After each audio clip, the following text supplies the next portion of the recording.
ಜಗತ್ತಲ್ಲಿ ನೀನು ಕಾಣದಿರೋ ಸತ್ಯ ಇದೆ ಅನ್ನೋದನ್ನ ಮರಿಬೇಡ.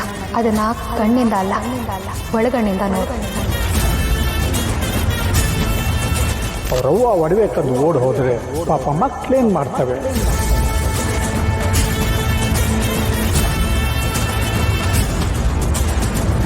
ಯಾರು ಏನು ಹೇಳ್ಬಿಟ್ಟು ಹೋದ್ಲು ಅಂತ ಅರ್ಥ ಮಾಡ್ಕೊಳಕ್ ಶುರು ಮಾಡ್ದಾಗಿಂದ ನನ್ಗೇನೇ ಯೋಚನೆ ಮಾಡಿದ್ರು, ತಾಯಿ ಅನ್ನೋ ಸಂಬಂಧದಿಂದ ನಮಗೇಟ್ ನೋವಾಗೈತೆ, ನಾವೇಟ್ ನೋವು ಅನುಭವಿಸಿದೀವಿ ಅನ್ನೋದೇ ನನ್ನ ತಲೆಗೆ ಬರ್ತೈತಲ್ಲ.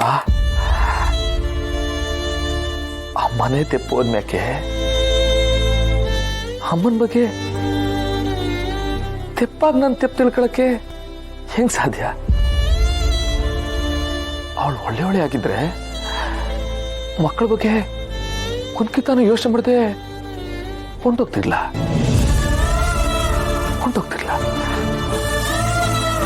ತಲೆ ಕೆಟ್ಟೋಯ್ತೈತೆ. ಈ ಕಡೆಗೆ ಪಾರು ಮಾತು ನಂಬ್ಲ, ಆ ಕಡೆಗೆ ಊರ್ ಜನರ ಮಾತು ನಂಬ್ಲ. ಗೊತ್ತಾಯ್ತಿಲ್ಲ. ಅಲ್ಲ, ನಂಗೆ 5 ನಿಮಿಷಕ್ಕೆ ಪಾರು ಬಿಟ್ಟಿರೋದು ಯೋಚನೆ ಮಾಡಕ್ಕಾಗಿಲ್ಲ. ಅಂತದ್ರಾಗೆ ಆ ವಿಂಗ್ಸು ಅಪ್ಪ ಏನ್ಬಿಟ್ಟು ಈಟೊಂದು ವರ್ಷ ಹೆಂಗವಳೆ? ನನ್ನ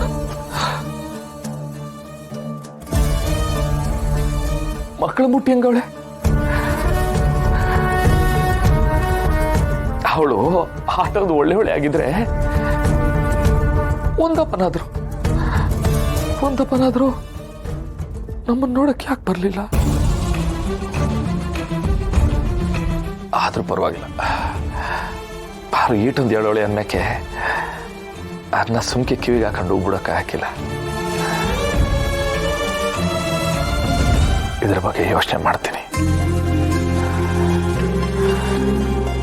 ಬಾರ ಬಗ್ಗೆ ಒಂದಿಷ್ಟು ಕೇಳಿಸ್ಕೊಂಡಿದ್ದಕ್ಕೆ ನಂಗೆ ಏಟೊಂದು ಕೋಪ ಬಂದ್ಬಿಡ್ತು. ಪಾಪ ನಮ್ಮಪ್ಪ ಅವ್ರ ಎದುರುಗಡೆ ನಾನು ಏನೇನೆಲ್ಲ ಮಾತಾಡ್ಬಿಟ್ಟಿವಿ. ಪಾಪ ಕಡ್ಕೊಂಡಿರೋನ್ಗೆ ಅದೇನು ನೋವಾಗಿಲ್ಲ. ಈ ಒಂದೇ ಒಂದು ಕಾರಣಕ್ಕೆ ಭಾರಿ ಹೇಳ್ದಂಗೆ ಈ ವಿಷಯದಾಗ ಏನು ಸತ್ಯ ಐತಿ ಅಂತ ನಾವು ಹುಡುಕ್ಬೇಕು, ತಿಳ್ಕೊಳ್ಳೋಕ್ಕೆ ಪ್ರಯತ್ನ ಮಾಡಬೇಕು. ನಾವು 8 ವರ್ಷ ಅನುಭವಿಸೋ ಎಲ್ಲ ನೋವು ಸತ್ಯ ಅನ್ನಕ್ಕೆ ಇದಕ್ಕೂ ಮೀರಿರೋ ಸತ್ಯ ಇನ್ನೇನಿರಕ್ಕೆ ಸಾಧ್ಯ? ಮಗಳವ